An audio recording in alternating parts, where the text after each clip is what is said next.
it has. So I went to take an echo, what do you call it? Treadmill.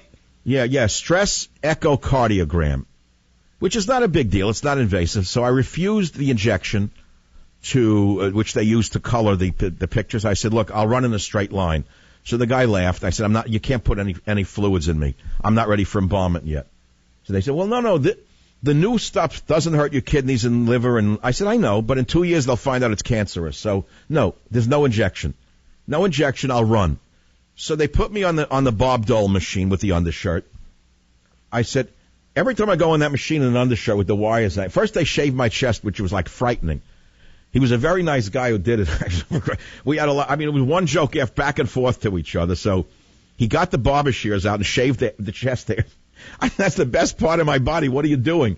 So he told me a story about when he was a young man in the Army, how he went in, and he said, he was a black guy, he's a really nice guy. He said, well, when I went in the Army, he said, I had a ponytail. He was probably a hippie at the time, he said, and I said to the guy, could you please take just a little bit off the back? And he said, oh, yes, I'll do that. He said, they took all the hair off his head. He said, that's why they used burly guys in the military to do the haircuts. He said, they had like 100 barbers ready.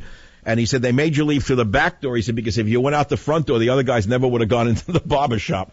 As he was cutting the hair off my chest to attach the wires, blah, blah, blah. So it's pretty miraculous, if you've had it done, to look at your heart beating as you lie there on the thing. It's amazing. I mean, a sonogram, women have this all the time for babies, but us guys don't know much about sonograms. And to see that you actually have a heart that's beating is even shocking, because I joked to the woman who looked like Rachel Maddow, nice lady. I said to her, is that my heart beating there on the screen? And she said, yes. I said, God, people said I didn't have one. She said, no, you definitely have one, and there it is beating. So they did it, resting phase and a different speed and the fast speed and the running and the sweating and and the dude, and they lay it down, and it comes in, the doctor and the look and the glasses. And he says, all good. I said, well, what do you mean all good? What are you looking for? He said, what we're looking for is this. He said, here's your left ventricle. Here it is at rest. Here it is at a moderate pulse. Here it is at a high pulse when you're running fast. And he said, you'll notice that there's no reduction of blood flow to your left ventricle at any speed, which means you have no occlusion in any of your coronary arteries, which is, to me, miraculous, because my father died young, my grandfather died young. I've been obsessed with the topic ever since I went into human nutrition, always looking for the answers. And at the end of the day, I would have to say, thank God, So that was good. But I was so exhausted yesterday. I did a 3-hour show. Then I went to the doctor. Then it was an hour late because someone had a collapse there in the machine, which I always feared, they get me running. I don't like to run.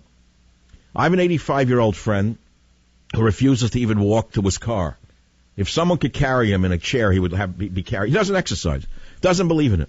The strongest guy I know, this guy's 85, will not exercise at all. None.